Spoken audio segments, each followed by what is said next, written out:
আসসালামু আলাইকুম বন্ধুরা, কেমন আছো তোমরা? আশা রাখি খুব ভালো আছো। আমিও তোমাদের দোয়ায় আল্লাহর রহমতে ভালোই আছি। আজকে যে ভিডিওটা শুরু করলাম এটা 2 দিনের ভিডিও মিলাই করা আর কি। আজকের ভিডিও আর হচ্ছে ঈদের আগের দিন, ঈদের দিন ভিডিওটা, কারণ ঈদের দিনের ভিডিও ওভাবে করা হয়নি, যতটুকু করেছিলাম হালকা পাতলা সেটুকু শেয়ার করলাম। আর এই দেখো আমি সকালে ঘুম থেকে উঠে বিছানাটা গুছিয়ে নিচ্ছি।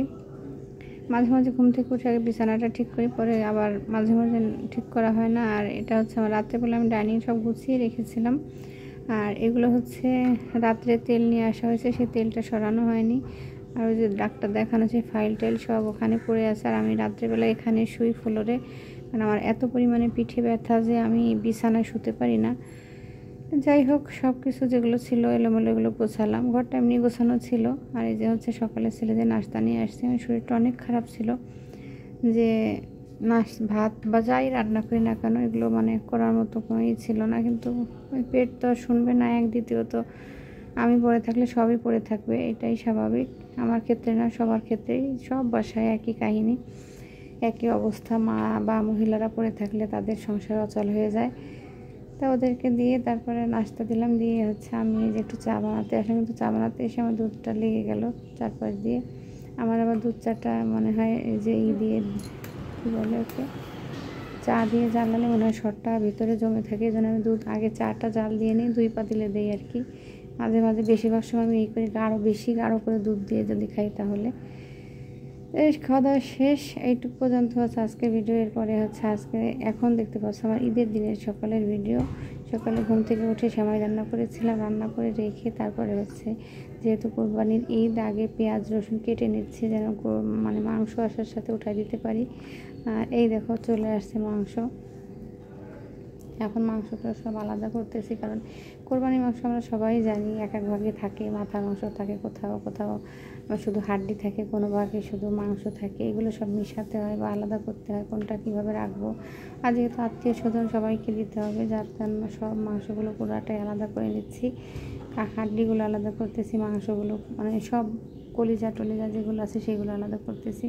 যে ছেলে আর আমি বসে বসে সব ভাগ করতেছি, আর মেয়ে আছে পলিথিন ধরার জন্য, কারণ আমি হচ্ছে মাংস দিই তো দাঁড়িপাল্লায় মেপে মেপে সবাইকে দিতে হয়, কারণ কাউকে একটু কম বেশি এগুলো না দিয়েই মেপে দিলেই ভালো হয়। যাই হোক, এই যে হচ্ছে ছেলেকে বলতেছি কোনটা কোন মাংসটা, ছেলে ওইটা বললাম ওইটা হাড্ডির মাংস, এটা হচ্ছে অরিজিনাল মাংস, হচ্ছে শুধু মাংস হাড্ডি নেই। আর এখানে উপর দিয়ে হচ্ছে কলিজা, তারপরে কী বলে ফ্যাপসা, তারপরে হচ্ছে তিল্লি, এইগুলো যাই হোক এইগুলোর ভিতরে আছে। আর ওই যে সসপ্যানে হচ্ছে মাথা নাকি সে মাংস, যাই হোক ওইটা।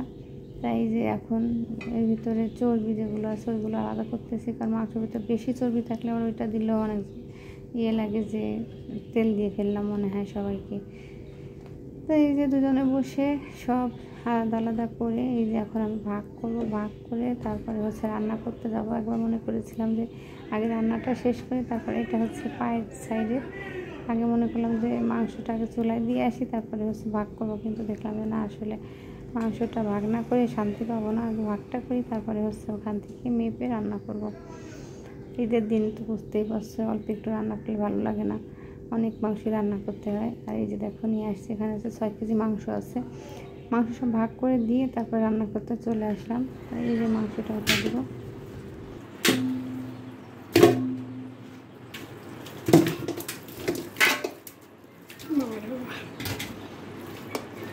6 কেজি গোশের চুলোয় দেওয়া করে তবে কমে ঝুড়িতে দিলাম, কারণ গতবার মনে আছে ঈদের সময় এই হলো কোরবানির গোশের মজা, আস্তে আস্তে পেঁয়াজ রসুনের রান্না, বুঝতে পারছো, কাটাকাটি লাগে না বেশি।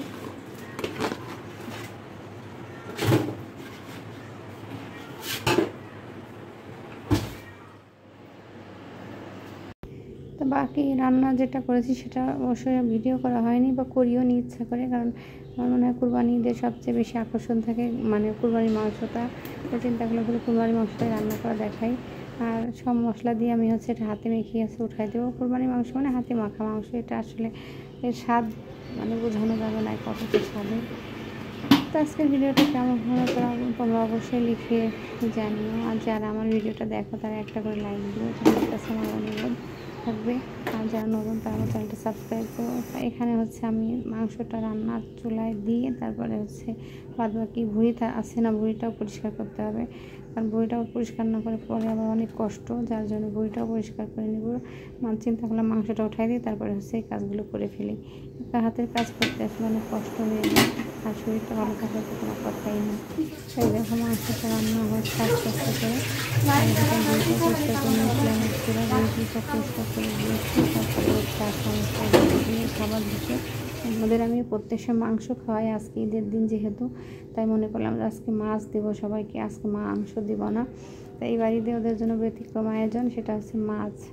তো এক চুলায় মাছ উঠাই দিচ্ছে, আর এই চুলায় দেখো 6 কেজি মাংস কতটুকু দেখা যাচ্ছে। তো সবাই ভালো থাকো। আর সরি, আমার দিনের বেলা এটা করার পর রাত্রেবেলা হচ্ছে দাওয়াত খেতে গিয়েছিলাম। তাহলে খাদিরে ভাত রান্না করালাম কেন?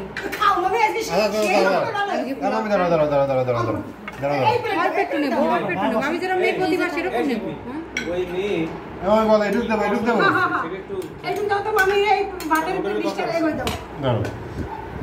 তোমার ভাতের গামলা থাকলো, তোমার